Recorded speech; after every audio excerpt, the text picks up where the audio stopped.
Guys, naghahangad ka rin ba tulad ko ng perfect life, perfect family, yung wala ka nang hinahangad sa mundo? Well, wala pong ganon. Mapamayaman ka or mapamahirap, you need to face challenges in your life.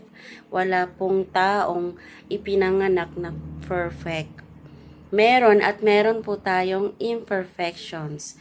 So, kahit mayaman, milyonaryo, bilyonaryo, dumadaan po sila sa imperfections. Ang imperfections po, ayun ang magbubuklod sa kanila or mag-teach sa'yo ng pagiging strong mo as a person. So, what is perfect life?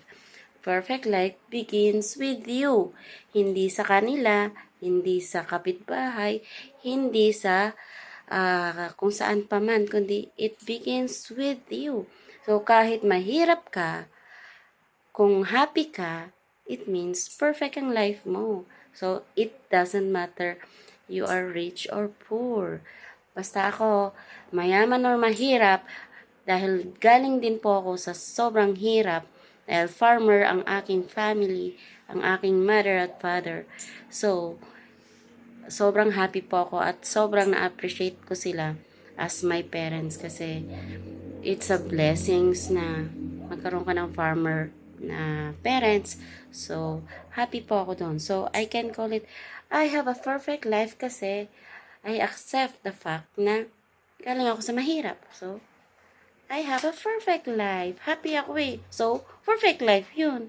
So, it begins the peace with you. So, always, yung peace na galing na gusto mo sa buhay mo is, it is your choice. Kung nakikinig ka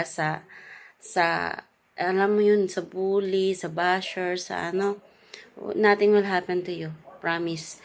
So, ako, on the spot, pagka halimbawa, binubuli ako, binabash ako, so, madalas ako maka-encounter kasi nga, I was being judged na because of my height, ganon.